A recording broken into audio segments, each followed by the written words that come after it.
How you doing, YouTube? Matt with Massive Beer Reviews, back with yet another review.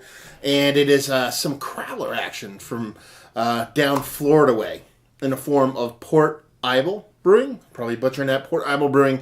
This is their Endless Summer Pale Ale. Super excited to give it a whirl.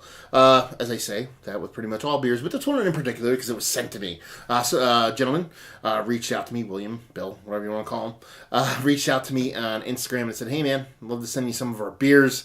I said, "Yeah, that does not suck." So he sent off 2 crowlers, this pale ale and an IPA, and to get stuff from a brewery that's not only I've never had, but very tiny and kind of just getting their foot in the game, let's put it that way, because I think they're about a year or so old, could be wrong, but I did some quick research on it, trying to find out how to pronounce the name, actually. So yeah, just excited to give it a whirl overall. So thanks very much, Bill, for sending this off. As far as what it says on the crowler, it says Endless Summer Pale Ale, 5.2% alcohol by volume. And other than that, Point Ybel Brewing, giving new meaning to island hopping. Point Ybel is Fort Myers, Florida, and that'd be that. Crowler's okay. I mean, it's your typical Oscar Blues growler that, they have the corner market with. So let's just give this sucker a crack, see what she's got. Slight leakage on one of the growlers. I forgot which one, but it was very tiny. When I got the actual crowlers, I keep saying growler right now. When I got the actual crowlers out and I gave them a really good hefty squeeze, nothing came out. So it might have been after just stuff that was on the beer when I actually threw it in Ziploc bags and things like that. So anyway, let's give this a whirl. Give it a good pour. Gonna have to chug the rest of that tonight. Well, I'm gonna tell you right off the bat, that is by far and away one of the murkiest, haziest, turbid beers I've ever seen, especially at its ABV. I mean, that thing is straight up butternut squash soup. It's very, very, very almost like alien skin color and gray with a bit of orange going on. Nice kind of beautifully frothy head to it, almost gravity defying. Probably can't see it because of the beveling. It actually dips down pretty good, like clinging lacing, kind of dipping down. There's actually legs on top of that lacing. It's a really odd beer, especially being 5 point. Let's go this way. Let's get logo first. 5.2% alcohol by volume.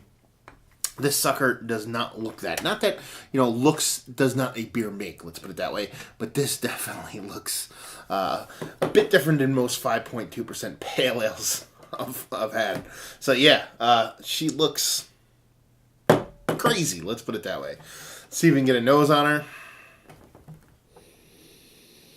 Whew. Big, rich, deep fruitiness. It's tropical with some citrus in there. There's like a hop resininess kind of floating around there. Really fresh hoppiness. Nice sweetness to it. Very fruity, but it doesn't smell like fruit juice to me. It smells more like I don't know how to put it. Like a fruit salad, almost, rather than fruit juice. A bit more kind of like a fermented kind of fruitiness as opposed to just straight up juiciness. And there's a sweetness there. Maybe that's kind of, I'm getting this like candied kind of sweetness from it. Maybe that's kind of like the fruit salad, the old school Dole cracked can fruit salad with that kind of corn syrupiness in there. Not that it smells like corn syrup, but you have an extra sweetness to it. But there's also this like rich, deep, buried behind the sweetness, kind of hot resininess to it. It's generic, just kind of the bitterness, but it smells green, let's put it that way. So yeah, I mean, she smells way bigger than a 5% pale ale. She looks absolutely murky. I mean, this might need a spoon to drink this one. So yeah, it looks super interesting. One of the more interesting beers that I've seen in a while, especially at its ABV. So just going to dive in, see what she's got. Cheers.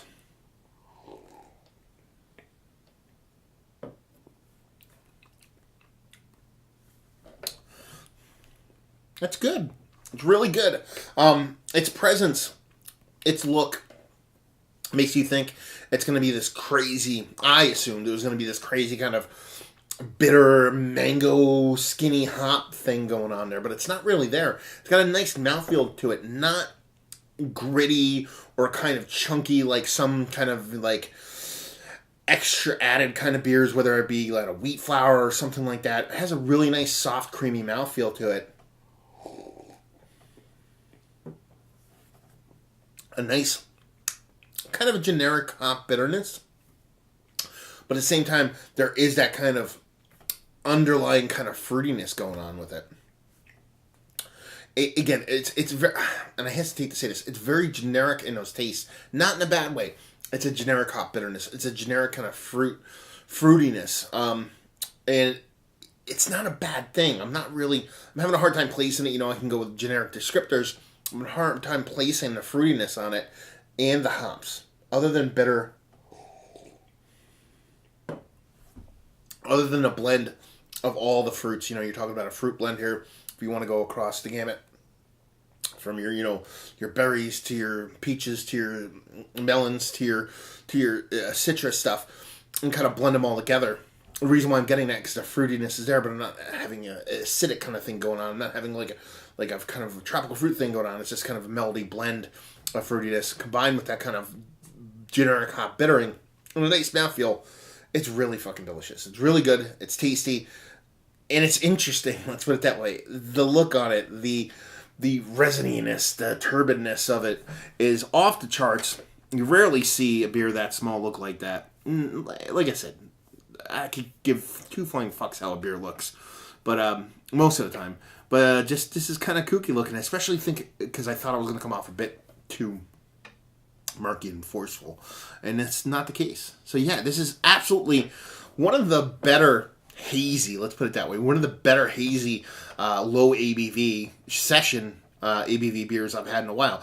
And this crowler got shipped to me. It's been sitting in my fridge for about 5 days now upright. I didn't shake it at all, so it's not like this stuff has fallen out of suspension or anything like that.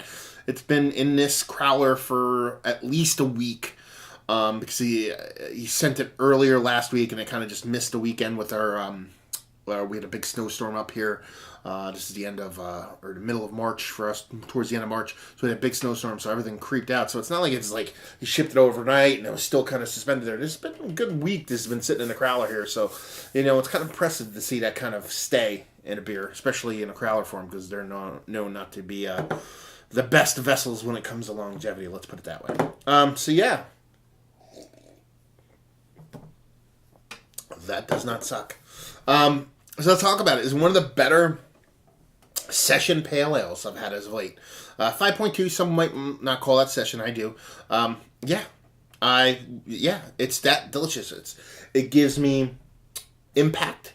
It gives me feel. It gives me flavor. All the stuff I want. But it also gives me a super low ABV.